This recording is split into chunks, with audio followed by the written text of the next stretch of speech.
Hello નમસ્કાર વિદ્યાર્થી મિત્રો આજે આપણે વાત કરવાના છે ત્રિમાસિક પરીક્ષા ઓગસ્ટ 2025 અંતર્ગત ધોરણ 6 અને વિષય છે વિજ્ઞાન.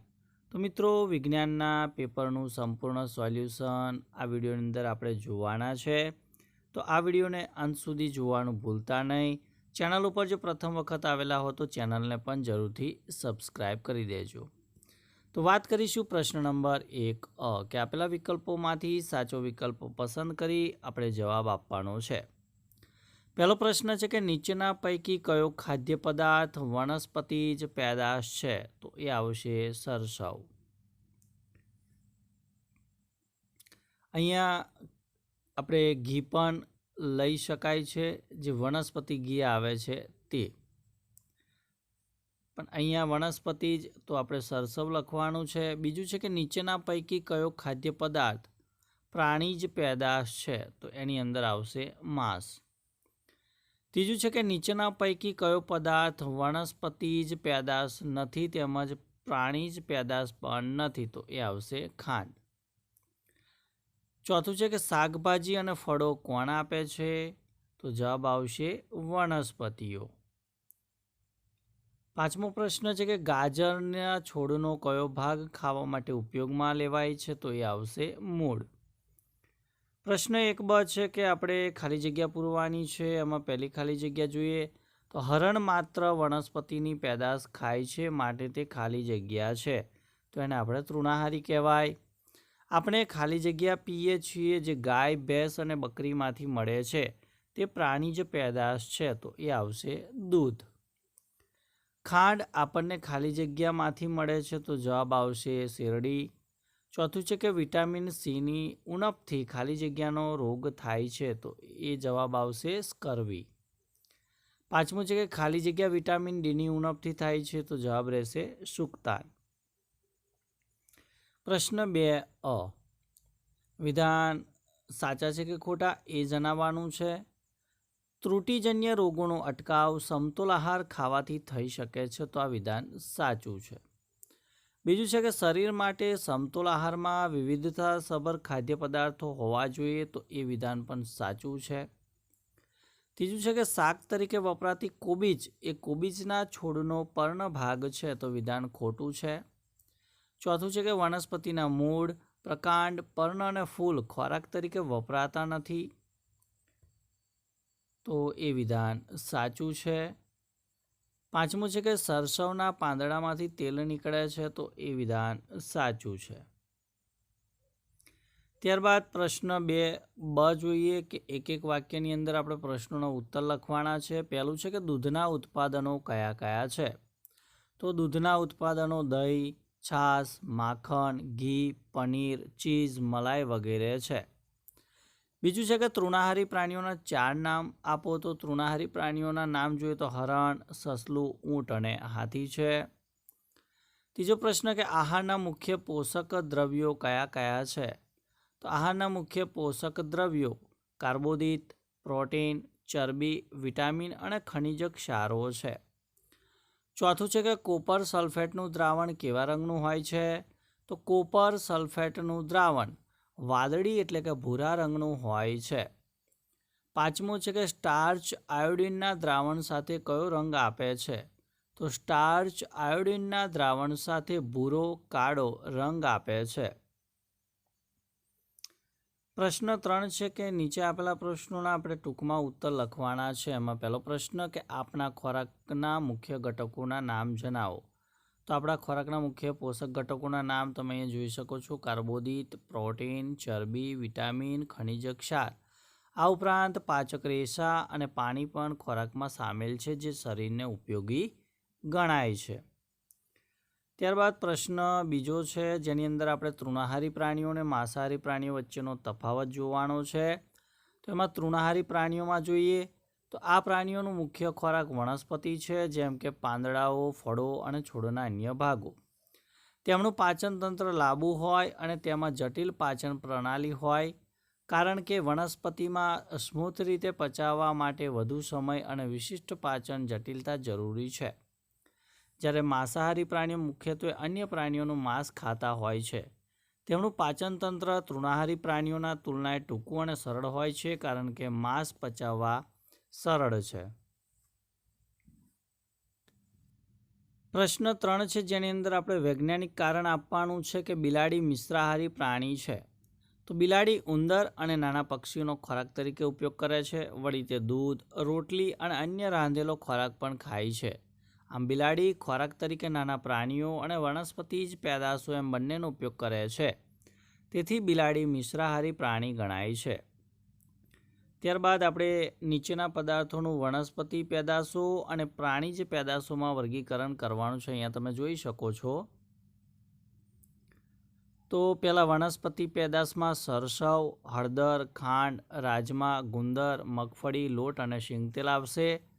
પ્રાણીજ પેદાશોની અંદર મધ, ઈંડા, ઘી, દૂધ, માંસ, દહીં, કુડ લીવર ઓઇલ, લાખ વગેરે આવશે. 5મું છે કે કયા ખાદ્ય પદાર્થોમાંથી આપણને કાર્બોદિત મળે છે.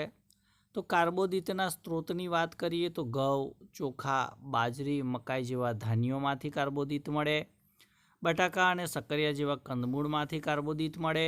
શેરડી, ગોળ, મધ જેવા ગળ્યા પદાર્થો અને ચીકુ, કેળા, સફરજન જેવા ગળ્યા ફળોમાંથી આપણને કાર્બોદિત પદાર્થ મળે છે. 6થો પ્રશ્ન છે કે ચરબીના સ્ત્રોત જણાવો. તો ચરબીના સ્ત્રોત તો કે મગફળી, તલ, કોપરું, તેલ જેવા વનસ્પતિ તેલી પદાર્થ, કાજુ, બદામ, અખરોટ જેવા સૂકા તેમજ દૂધ, દૂધની બનાવટો, ઘી, ઈંડા, માંસ, માછલી જેવા પ્રાણીજ પદાર્થોમાંથી ચરબી પ્રાપ્ત થાય છે. ત્યારબાદ 7મો પ્રશ્ન કે પ્રોટીનના સ્ત્રોત જણાવો. તો પ્રોટીનના સ્ત્રોતની અંદર મગ, તુવેર, અડદ, ચોળા, વાલ, વટાણા, ચણા, સોયાબીન, રાજમા જેવા કઠોળ, દૂધ, માખણ, પનીર, ઈંડા, માંસ, માછલી જેવા પ્રાણીજ પદાર્થો એ પ્રોટીનનો સ્ત્રોત ગણાય છે. પ્રશ્ન 4 કે નીચે આપેલા પ્રશ્નોના ટૂંકમાં ઉત્તર લખવાના છે કે ખોરાકનો બગાડ અટકાવવા કયા કયા પગલાં હોઈ શકે. તો આપણી જરૂરિયાત જેટલો જ ખોરાક રાંધવો જોઈએ તેમજ ઉપયોગમાં લેવો જોઈએ. જમતી વખતે ખોરાકનો બગાડ અટકાવવો જોઈએ. ફળો અને શાકભાજી ખરીદ્યા પછી સમયસર તેનો ઉપયોગ કરી લેવો જોઈએ, જેથી તે બગડે નહીં તેમજ સડી ન જાય. ઘરમાં સંગ્રહેલું અનાજ બગડે નહીં તેની યોગ્ય કાળજી પણ લેવી જોઈએ. બીજો પ્રશ્ન છે કે ચોખામાં સ્ટાર્ચ રહેલો છે તે તમે કેવી રીતે સાબિત કરશો. તો થોડી માત્રામાં ચોખા લઈ તેનો ભૂકો કરો. તેમાં થોડું પાણી નાખી પેસ્ટ બનાવો. આ પેસ્ટને સફેદ ટાઇલ્સ પર મૂકી ડ્રોપરની મદદથી તેના પર આયોડિનના દ્રાવણના 2-3 ટીપાં મૂકો.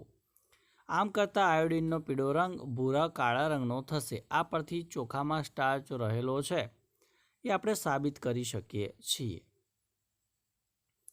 ત્રીજો પ્રશ્ન કે મગફળીમાં ચરબી ઘટક રહેલો છે તે તમે કેવી રીતે સાબિત કરશો. તો મગફળીની એક સીંગ લો, તેને કાગળમાં લપેટી તેને પથ્થર વડે ભાગો. કાગળને ખોલીને તેનું નિરીક્ષણ કરો. તો નિરીક્ષણ કરતાં કાગળમાં તેલના ડાઘ દેખાશે. પ્રકાશ તરફ કાગળ રાખી ખાતરી કરો. તો આ પરથી મગફળીમાં ચરબી નામનો ઘટક રહેલો છે એ આપણે સાબિત કરી શકીએ છીએ. ચોથો પ્રશ્ન છે કે મધમાખી કેવી રીતે મધ બનાવે છે. તો મધમાખી સુગંધીદાર ફૂલો પર બેસી તેમાંથી સુમધુર ફૂલોનો રસ ચૂસે છે. તેને મધુરસ કહે છે. ચૂસેલા ફૂલોના રસને તે એક કોથળીમાં સંગ્રહ કરે છે.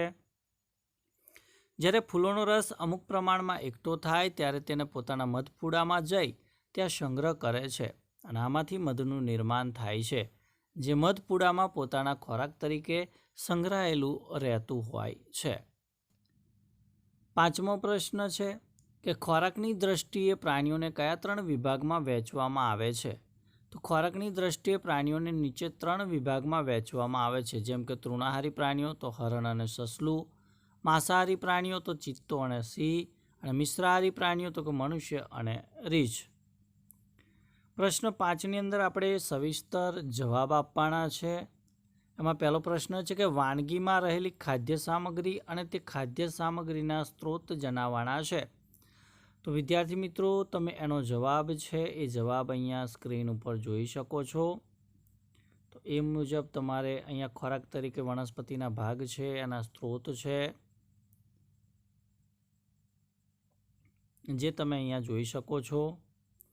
ત્યારબાદ બીજો પ્રશ્ન છે કે આહારના પોષક ઘટકોના નામ આપી દરેક પોષક દ્રવ્યનું કાર્ય સમજાવવાનું છે. તો આહારના 5 પોષક દ્રવ્યો છે કે કાર્બોદિત, ચરબી, પ્રોટીન, વિટામિન અને ખનિજ ક્ષાર. તો દરેકના કાર્ય જોઈએ તો કાર્બોદિતનું કામ જોઈએ તો કાર્બોદિત પદાર્થ ઉર્જાનો મુખ્ય સ્ત્રોત છે. તે કાર્ય કરવા માટે જરૂરી શક્તિ પૂરી પાડે છે. ચરબી તો કાર્બોદિત કરતાં વધુ ગરમી અને શક્તિ આપે. ચરબી શરીરમાં શક્તિ સંચય માટે ઉપયોગી છે. પ્રોટીનની વાત કરીએ તો નવા કોષ અને પેશીઓના સર્જનમાં ઉપયોગી છે. આમ પ્રોટીન શરીરની વૃદ્ધિ કરે છે અને ઘસારો પૂરો પાડે છે. જ્યારે વિટામિન શરીરની તંદુરસ્તીની જાળવણી માટે જરૂરી છે. શરીરને રોગોથી રક્ષણ આપે છે. વળી તે આંખ, હાડકાં, દાંત પીડાને સ્વસ્થ રાખે છે. ખનિજ ક્ષાર તો શરીરની અગત્યની જૈવિક ક્રિયાઓના નિયમન માટે, હાડકાં, રુધિર અને દાંતના બંધારણ માટે જરૂરી છે. ત્રીજો પ્રશ્ન છે કે પ્રાણીઓના ખોરાકમાં જોવા મળતી વિવિધતા જણાવો. તો ગાય, ભેંસ, બકરી જેવા પશુઓ ઘાસ ચરે છે. પાળેલા પશુઓ ઘાસ ઉપરાંત પૂળા, તેલીબિયાંનો ખોળ તેમજ અન્ય ખાણ ખાય છે. પક્ષીઓ અનાજના દાણા ખાય છે. કેટલાક પક્ષીઓ નાના જીવજંતુઓ ખાય. વાઘ, સિંહ, ચિત્તો જેવા જંગલી પ્રાણીઓ અન્ય પ્રાણીઓને મારી તેનું માંસ ખાય છે. ગરોળી અને કાચિંડો નાના જીવજંતુઓનું ભક્ષણ કરે. સાપ એ ઉંદર અને દેડકાને ગળી જાય તેનું ભક્ષણ કરે છે. બાજ અને ગરુડ સાપનું ભક્ષણ કરે છે. પતંગિયા અને મધમાખી ફૂલોમાંથી રસ ચૂસે છે. તો વિદ્યાર્થી મિત્રો, આ હતું ધોરણ 6 વિજ્ઞાન વિષયના પેપરનું સંપૂર્ણ સોલ્યુશન. તો વિડીયો ચોક્કસથી ગમ્યો હોય તો વિડીયોને લાઇક કરી દેજો, શેર કરી દેજો અને ચેનલને સબસ્ક્રાઈબ કરી દેજો. Thank you. આભાર.